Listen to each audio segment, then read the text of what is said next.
Salmo de número 27.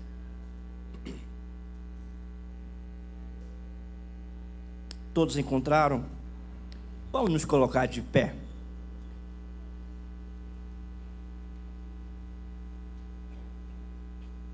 Acompanhe a leitura. Assim diz a palavra do Senhor. O Senhor é a minha luz e a minha salvação, de quem terei medo. O Senhor é a fortaleza da minha vida, a quem temerei. Quando malfeitores me sobrevêm para me destruir, os meus opressores e inimigos, eles é que tropeçam e caem. Ainda que um exército se acampe contra mim, não se atemorizará o meu coração. E se estourar contra mim a guerra, ainda assim terei confiança. Uma coisa peço ao Senhor e a buscarei, que eu possa morar na casa do Senhor todos os dias da minha vida, para contemplar a beleza do Senhor e meditar no seu templo. Pois no dia da adversidade Ele me ocultará no seu pavilhão, no recôndito do seu tabernáculo me acolherá. Elevar-me-á sobre uma rocha, agora será exaltada a minha cabeça acima dos inimigos que me cercam. No seu tabernáculo oferecerei sacrifício de júbilo, cantarei e salmodiarei ao Senhor. Ouve, Senhor, a minha voz, eu clamo, compadece-te de mim, responde-me. Verso 8: ao meu coração me ocorre, buscai a minha presença. Buscarei, pois, o Senhor, a tua presença. Não me escondas, Senhor, a tua face, não rejeites com ira o teu servo.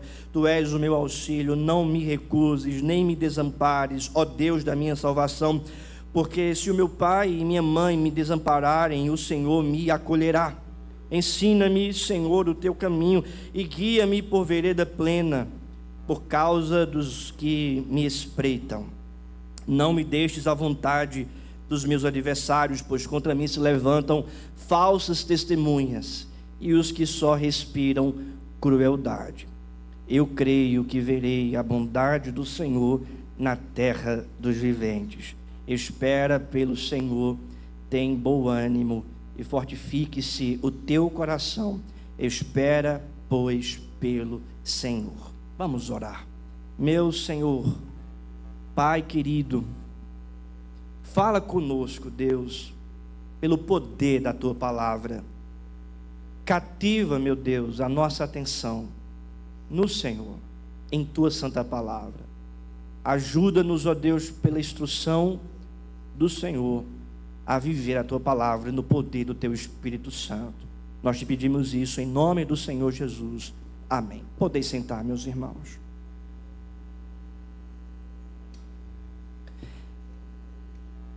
A vida, ela é marcada pelas alegrias, pelas festas, pelas bonanças, mas também pelas dificuldades, pelas adversidades, pelos temores. E justamente nesses momentos onde nós nos deparamos com os nossos temores, os nossos medos, nesses momentos nós não sabemos o que fazer, não sabemos como devemos agir. Diante dos nossos temores e diante dos nossos medos, ficamos muitas vezes perdidos, desconfiando até mesmo do cuidado de Deus. E pela falta de entendimento da palavra, minamos até mesmo a nossa confiança no Senhor. Pense nos seus medos, pense em seus temores, pense nas adversidades.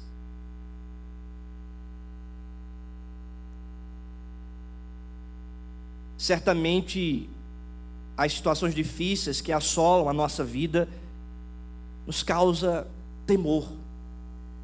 Entretanto, a palavra de Deus nos orienta nesses momentos.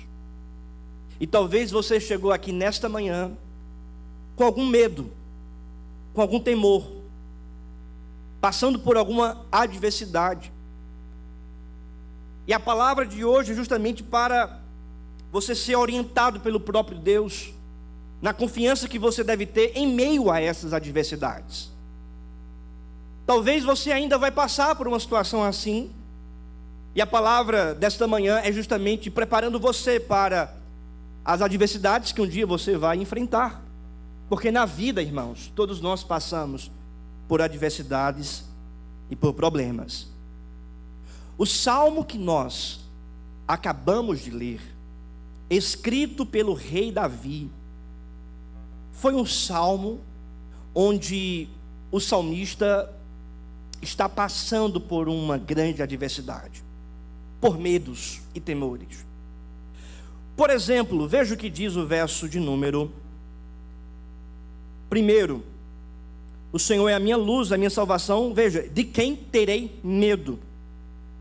No final do verso 1 diz, a quem temerei? Então ele está diante de certos medos, de certos temores. Verso 2, quando malfeitores me sobrevêm para me destruir, meus opressores e inimigos, eles aqui tropeçam e caem. Então, o salmista revela uma espécie de cerco, de pessoas que se levantam para destruir a sua vida.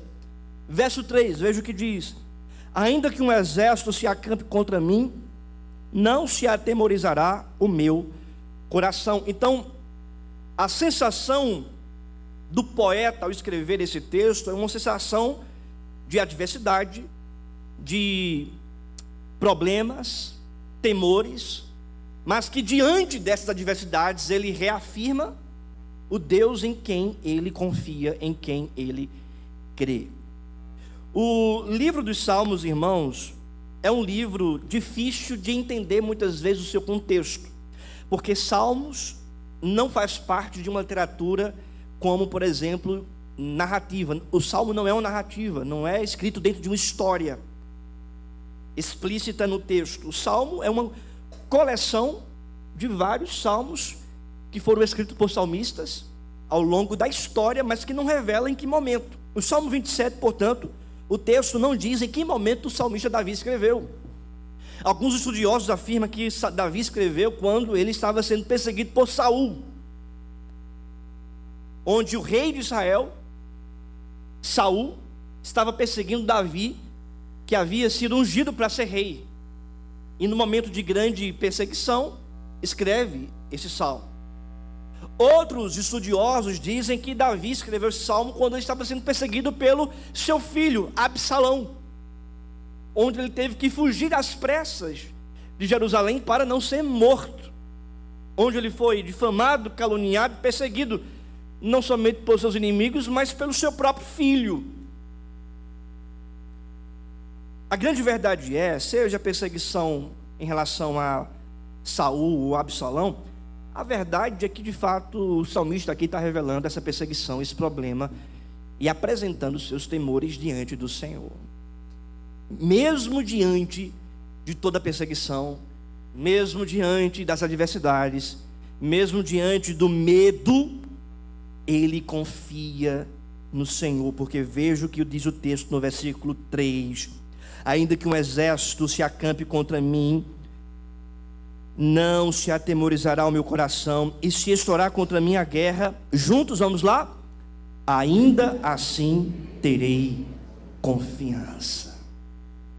Confia no Senhor, confia no Senhor.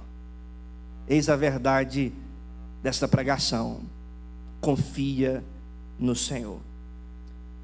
Primeiramente, confia no Senhor pelo valor da sua proteção. Confia no Senhor pelo valor da sua proteção, a proteção de Deus. Veja o que diz a palavra no verso 1: o Senhor é a minha luz, a minha salvação, de quem terei medo? O Senhor é a fortaleza da minha vida, a quem temerei? O salmista, portanto, revela a proteção que ele recebe da parte de Deus. Ele diz, em primeiro lugar, o Senhor é a minha luz. Deus, ele é luz. Essa luz que revela a clareza de sua vontade, essa luz que revela a clareza dos seus planos, essa luz também que apresenta as nossas fraquezas, as nossas falhas, porque luz aqui é sinônimo de santidade, de pureza. Ele é santo, ele é puro, ele ilumina o pecador e ele mostra os bastidores do coração, apresentando as falhas, o pecado, a transgressão, a dificuldade. Ele traz entendimento e clareza para a nossa mente, passando pela dificuldade, passando pela aflição, passando pela tempestade. O Senhor se revela como luz, dando entendimento para nós, clareza para nós, revelando até mesmo os nossos pecados e como nós devemos agir diante deles. O Senhor é a minha salvação, e essa é a segunda verdade acerca dessa proteção, porque veja o que diz a palavra salvação, ou seja, é o Senhor que vem salvá-lo, é o Senhor que vai resgatá-lo, é o Senhor que vai protegê-lo. A salvação como base desse valor inestimável da proteção de Deus. Ele é a nossa salvação. Obviamente o texto aqui está apresentando a salvação circunstancial que o salmista Davi estava enfrentando. Porque o texto vai afirmar: ainda que um exército se acampe contra mim, ainda que os inimigos me espreitem, ele afirma: o Senhor é a minha salvação. E aqui mostra, portanto, a realidade da proteção providente de Deus na nossa história. Ele é a nossa salvação. Ele intervém para nos proteger nos nossos dias. Ele vem para nos trazer esse escudo da proteção do Senhor, como também Ele é a salvação no que diz respeito à nossa alma, porque a luz que ilumina o nosso pecado, revelando a identidade pecaminosa que existe em nós e a nossa trajetória infernal, mostra também que Ele é a nossa salvação, para nos resgatar dos nossos pecados, perdoar os nossos pecados e trazer paz de espírito, reconciliação com Deus, na verdade de que nós não estamos mais trilhando esse caminho infernal, mas estamos trilhando o caminho celestial, porque Ele é a nossa salvação. O texto continua dizendo: o Senhor é a fortaleza da minha vida. Ou seja, a fortaleza é uma espécie de estrutura para proteger uma determinada comunidade. E então o salmista está dizendo: Ele é a fortaleza, Ele é essa estrutura, esse campo forte, esse castelo forte que nos defende, que nos protege, a fortaleza da nossa existência. Lembra, por exemplo, do Salmo 46, Deus é o nosso refúgio e fortaleza, socorro bem presente nas tribulações. Ele é a nossa fortaleza.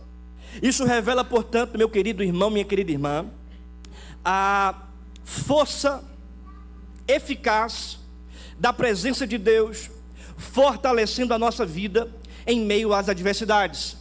Porque em meio à adversidade que Davi aqui enfrentava, passando pela aflição, pela provação, de inimigos se levantando contra a vida dele, de um exército se acampando contra a vida dele, ainda assim passando por essa dificuldade, por essa aflição, ele tem essa força em sua vida, porque ele diz: o Senhor é a minha fortaleza. Nós também podemos passar pelas adversidades da vida, pelas perseguições da vida, pelas dificuldades da vida, pelas provações da vida, e entender que Deus continua sendo a nossa fortaleza, a fortaleza da nossa vida. Lembra, por exemplo, das palavras do apóstolo Paulo, escrevendo a sua carta aos Filipenses, ele preso na cidade de Roma, escreve dizendo: alegrei-me sobremaneira no Senhor, porque agora uma vez mais renovastes ao meu favor o vosso cuidado. Digo isso não por causa da pobreza, porque aprendi a viver contente em toda e qualquer situação. Ou seja, ele é forte em toda e qualquer situação. Qual é o segredo da vida de Paulo? Versículo 12 diz o apóstolo: tanto sei estar humilhado, como também ser honrado, de tudo em todas as circunstâncias. Já tenho experiência, tanto de fartura como de fome, assim de abundância como de escassez. Tudo posso naquele que me fortalece. Ele é a fortaleza da nossa vida. Ele é a tua fortaleza. Ele é a tua força. Ele é o teu castelo forte, como disse Lutero no seu hino. Ele é a força que brota em nosso coração para enfrentarmos toda e qualquer adversidade. Talvez você esteja fraco, talvez você esteja desanimado, talvez você esteja aflito diante das provações da vida, mas eu digo para você, Jesus Cristo é a tua fortaleza, Ele está com você, Ele está perto de você, e essa força há de alimentar, cultivar no seu coração esse valor inestimável da proteção de Deus. Ele está com você. Versículo 2: quando malfeitores me sobrevêm para me destruir, os meus opressores inimigos, eles é que tropeçam e caem. Essa proteção de Deus vai fazer com que o mal que se levanta contra você seja revertido em um bem. Quando os inimigos se levantam para me destruir, eles é que tropeçam e caem. Já viu aquele ditado que o mal por si só se destrói? Essa palavra que é bem falada, o mal por si só se destrói. E de fato, o mal por si só se destrói. É por isso que o texto do Salmo 27 vai terminar dizendo: espera no Senhor, não pratique a justiça com as tuas próprias mãos. Por quê? Porque o mal por si só se destrói. Ele continua dizendo no versículo 3: ainda que um exército se acampe contra mim, não se atemorizará o meu coração. Não fique atemorizado, não fique desesperado, não fique angustiado. Se acalme, meu filho, confie no Senhor. Por quê? Porque todo mal que se levanta tropeça e cai. Todo inimigo se levanta, tropeça e cai.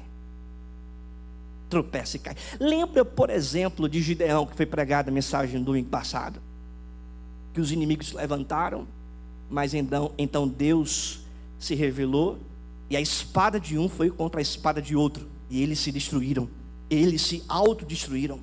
Veja, há, portanto, aqui, meu querido irmão, a verdade que o mal que se levanta contra a igreja é transformado por Deus em bem. Por quê? Porque há um valor da proteção do Senhor. Confia no Senhor pelo valor da sua proteção.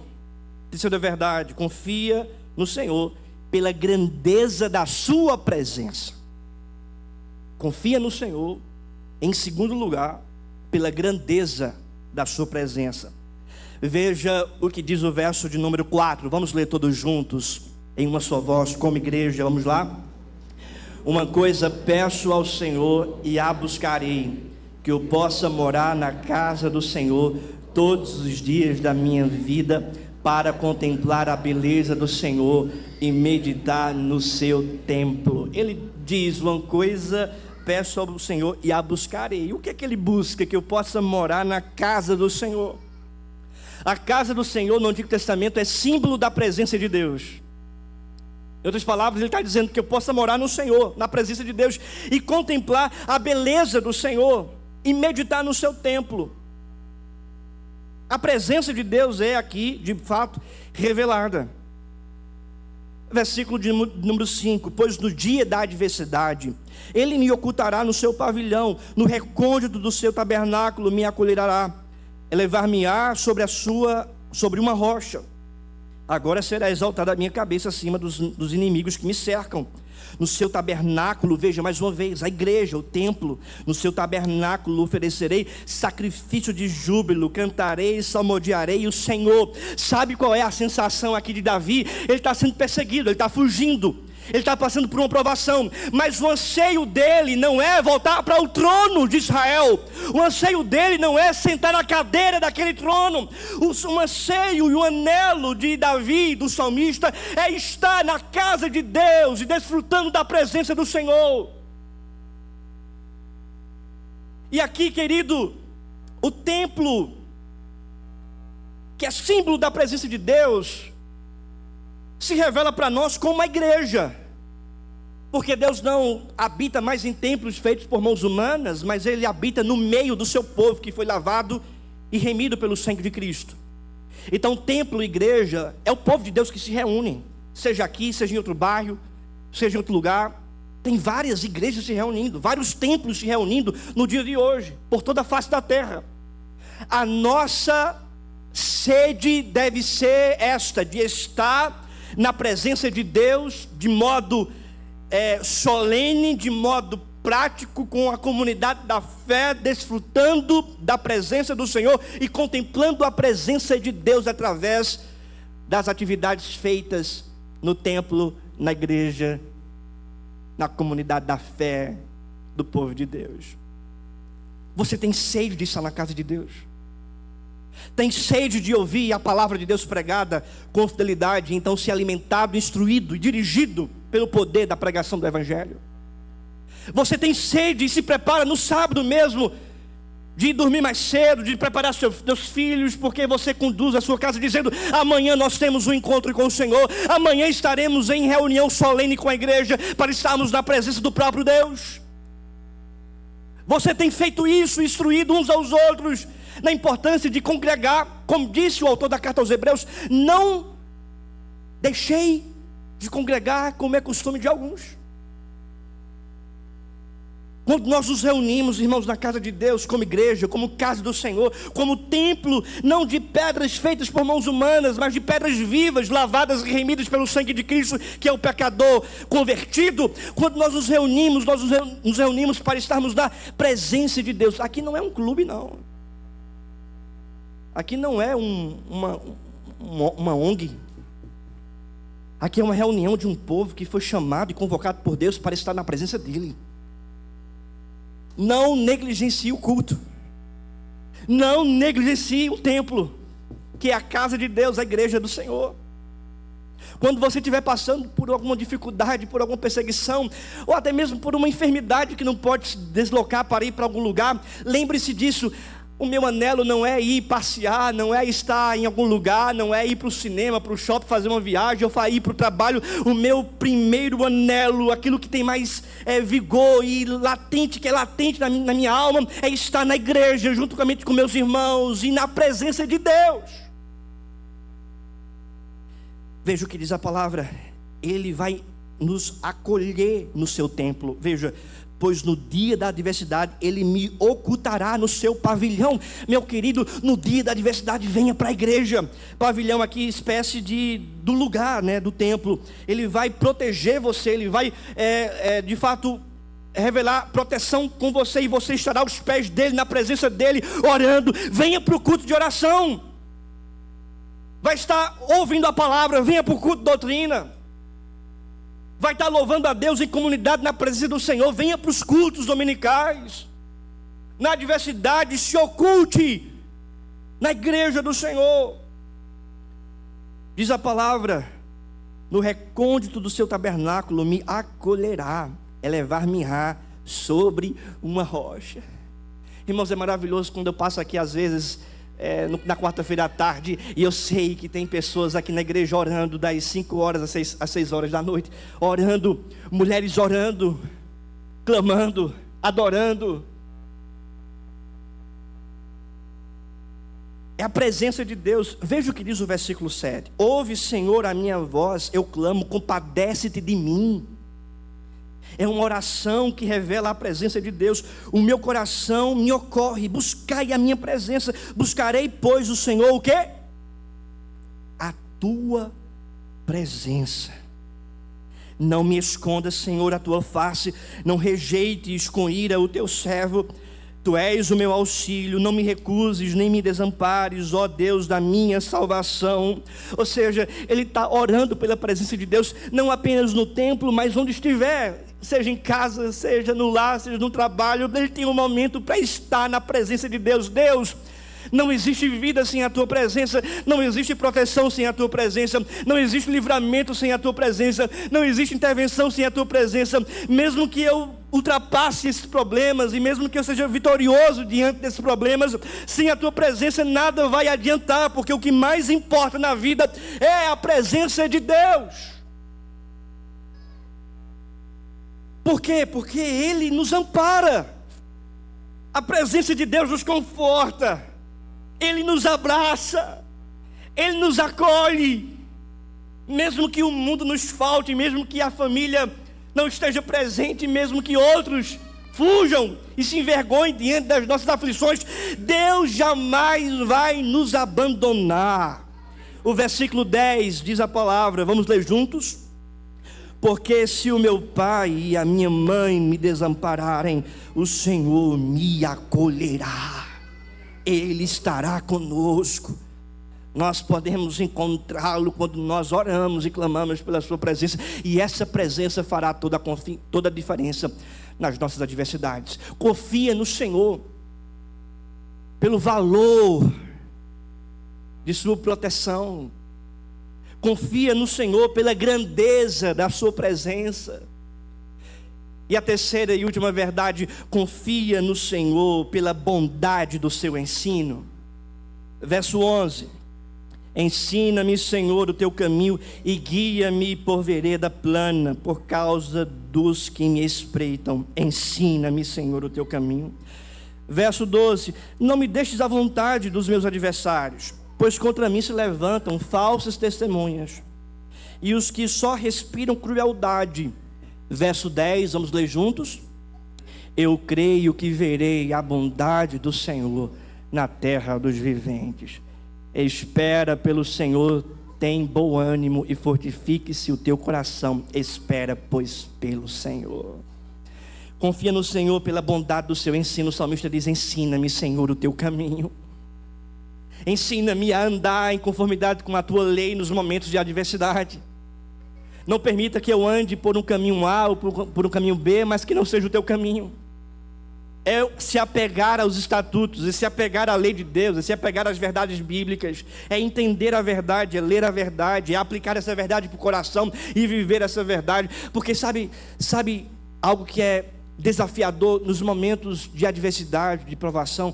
Nós somos tentados a caminhar por atalhos, a pecarmos contra o Senhor, abandonando os princípios de sua palavra, a ficarmos cansados e relaxados em relação àquilo que nós devemos fazer diante da revelação especial de Deus, que nos manda fazer aquilo que Ele quer que a gente faça. Na adversidade, não ande em atalhos. Na adversidade, não burle a lei de Deus. Pelo contrário, confia no ensino do Senhor, porque esse ensino é bondoso. O verso 13 fala sobre isso. Eu creio que verei a bondade do Senhor na terra dos viventes. Você caminha no trilho da revelação especial de Deus, que é a Bíblia, mesmo diante das adversidades, mesmo sendo tentado pelos atalhos que a vida oferece. Você caminha no trilho do ensino de Deus e você vai contemplar a bondade de Deus sobre a sua vida. Eu creio que verei a bondade do Senhor nessa terra.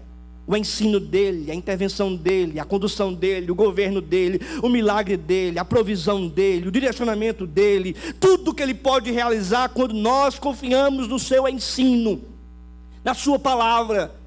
Por isso, meu querido, não deixe de ler a Bíblia todos os dias, de meditá-la, de orar, para que aquilo que você lê possa ser de fato vivenciado por você. Não deixe de vir para as reuniões aqui na igreja, de ouvir a palavra, de ouvir o ensino, para que você possa caminhar neste ensino e contemplar a bondade de Deus em sua vida. Não ande segundo a sua própria iniciativa pecaminosa, mas diz a palavra: espera pelo Senhor, tem bom ânimo, seja corajoso, fortifique-se o teu coração, espera pois pelo Senhor, porque quando você anda de acordo com os ensinamentos do Senhor, você vai contemplar a bondade dele, a intervenção dele, a provisão dele. Confia no Senhor pelo valor de sua presença, aliás, pelo valor de sua proteção. Confia no Senhor pela grandeza da sua presença. E a terceira verdade: confia no Senhor pela bondade do seu ensino. Pela bondade do seu ensino. O valor da sua presença, o valor da sua proteção, a grandiosidade de sua presença e a bondade do seu ensino. Você deve ter um conhecimento pessoal,